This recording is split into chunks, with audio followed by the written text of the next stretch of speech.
신세계 같은 경우는 배우들의 연기가 너무 좋았거든요. 배우들을 세게 보이려고 얼굴을 다 부분 작업을 해가지고 강인하게 만드는 작업을 했었고요. 관객들한테 연출 감독이 어떤 의도로 보여질지 밝기나 채도로 만져주는 그게 집중도를 높여주는 하나의 요소라고 생각을 해요.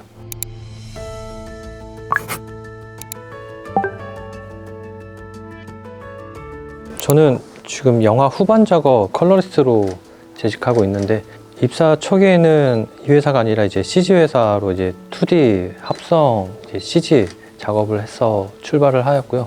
뭐 사실 한국에서는 DI라고 하는데, 이제 색 보정하는 그 업무를 이제 처음 도입될 때 그때 부서를 옮기면서 지금까지 이제 한 20년 가까이 하고 있는 것 같아요. 시네메이트는 제가 오면서부터 색 보정 작업이라는 걸 시작을 했었고요. 그 전에는 이제 필름에다가 필름을 태워서 한글 자막을 입히던 회사였어요. 과거 이제 영화 보시면 이제 자막이 이렇게 오른쪽으로 세로로 나왔었잖아요. 그거를 이제 어느 순간 필름도 하단 자막으로 그걸로 바꾼 회사가 이 회사였고, 점점 이제 필름으로 상영하는 영화들이 없어지고 거의 다 이제 디지털로만 상영이 되다 보니까 폐업을 할지 과도 규정에서 이제 새로운 부서를 만들어서 할지 하다가 이제 절 스카우트 하시면서 팀을 꾸려가지고 색보정 파트를 만들게 되었던 거죠. 그 작품의 완성도를 이제 더 높여주는 하나의 파트의 역할이고요. 컷과 컷 사이의 톤 밸런스를 균일하게 유지시켜주는 게 가장 우선된 작업이거든요. 날씨가 여러 날 촬영한 게 해가 구름에 들어가기도 하고 나오기도 하는데 그걸 맞춰줘야 되고, 12시부터 촬영을 했다가 6시까지 촬영되는 한 씬이 있으면 그걸 똑같은 날씨로 맞춰줘야 되는 그런 통일성을 유지시켜주는 게 제일 중요하고요. 관객들이 보기에 쉽게 넘어가게 하는 역할이거든요. 제일 쉽게 말씀드려서는 회상이면 회상인 거 드러나게 관객들한테 연출 감독이 어떤 의도로 보여질지 저희가 밝기나 채도로 만져주는 그게 집중도를 높여주는 하나의 요소라고 생각을 해요. CG 작업은 적게는 뭐 2-3명, 많게는 진짜 100여 명이 한 작품에 투입이 되거든요. 근데 그렇게 투입이 되면 각자 맡은 씬만 이제 작업을 하게 돼요. 폭파씬, 와이어를 지운다든지 크로마를 뺀다든지 특정 컷들만 작업을 해서 그 작품의 전체 흐름을 파악하기는 쉽지 않아요. 근데 이제 DI 같은 경우는 한 사람이 처음부터 끝까지 화면을 다 주관하다 보니까 그 작품에서 추구하는 본질이 무엇인지를 더 파악을 할 수 있고, 내용을 깊숙이 파악하고 이제 작품에 대해서 작업을 할 수 있으니까 애정도가 더 있다라고 할까요?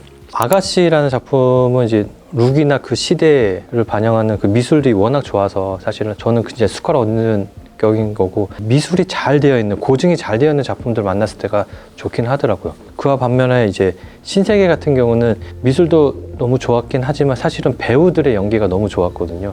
배우들을 세게 보이려고 얼굴을 다 부분 작업을 해가지고 강인하게 만드는 작업을 했었고요.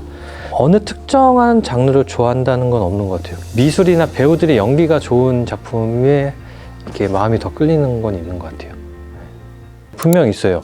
특히 이제 넷플릭스 들어오고 나서부터는 채도가 세고 약간 더 강하게 보이는 장면들이 더 많이 이제 주문들 받고, 예전 같은 경우는 이제 파스텔 톤이라고 제가 작업한 건 아니지만 뭐 시그널이나 미생이나 그런 것처럼 이제 어두운 부분을 약간 띄어가지고 콘트라스트 좀 연하게 보는 게 한때 유행이었었어요. 저도 이제 건축학개론을 약간 그렇게 색보정을 했었고, 근데 넷플릭스 컨텐츠가 들어오면서 장르적인 게 많았어요. 약간 자극적인 소지죠. 그런 건 이제 아무래도 블랙이 세고 하이라이트 세고 그래서 강렬하게, 또 하나의 트렌드가 바뀐 요소 중에 하나는 극장을 많이 안 가기 시작했잖아요. 아무래도 TV나 아이패드나 핸드폰을 많이 보다 보니까 연한 것보다는 이 작은 화면에서 더 강렬하게 보이기 위해서는 콘트라스트가 세고 채도가 발색이 많이 되는 거를 원하시는 것 같아 보여요.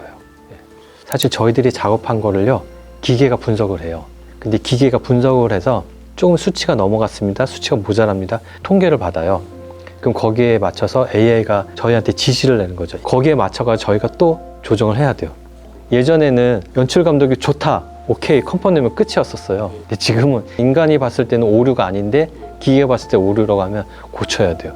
AI 통제를 받고 있는 시대에 살고 있는 상황이 돼버렸어요.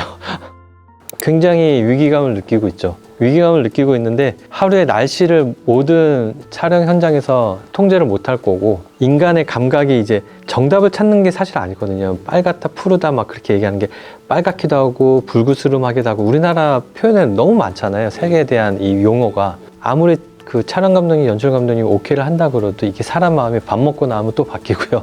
그 다음날 와서 똑같은 장면 보면 이거 아닌 것 같아. 그러면서 또 바뀌거든요. AI가 그 사람의 변덕스러운 마음을 다 맞춰줄지는 저도 약간 의문이 들어서 아직 더 연명할 수 있지 않을까 생각은 들어요.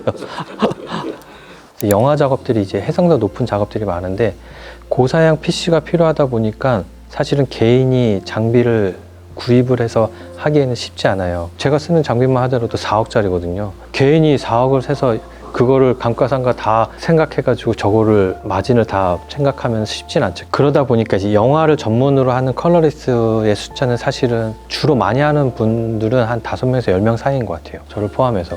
그러니까 10명 미만의 사람들이 국내 영화 작업을 거의 다 한다라고 보시면 될 것 같고요. 그 다음에 이제 드라마 시장이랑 광고 시장이랑 해서 컬러리스트를 따진다면 이거는 뭐 수백 명이 될 수 있죠. 우리가 쉽게 접하는 콘텐츠에 컬러리스트라고 명함을 가지고 있는 사람은 50명도 안 될 거예요.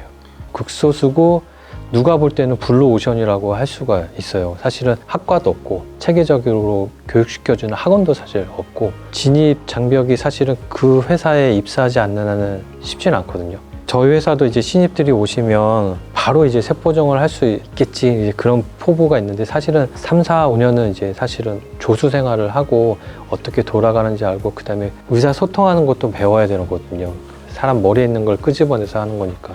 블루오션이긴 한데 한국은 이제 아까 말씀드렸듯이 한 10명 내외 분들이 이제 거의 탑을 차지하고 있으니까 어쨌든 그분들이 이제 퇴사를 하거나 내려놓거나 하지 않는 한 쉽지 않을 거예요. 왜냐하면 이게 경력자한테 맡기는 게 아무래도 그간의 숙련도나 그런 게 분명히 이 분야는 있거든요. 긍정적으로 따지자면 새로운 콘텐츠들이 많이 나오잖아요. 신입이나 아니면 이제 시작하려고 하는 친구들에게는 오히려 이게 아니라 새로운 콘텐츠가 오히려 저보다 더 높은 성장으로 도약할 수 있는 계기가 될 수 있으니까 그거는 저는 오히려 그 점에서는 반대로 생각하면 저는 과거 유물이 될 수 있고 밑에 친구들이 더 도약할 수 있는 계기가 있다고 봐요.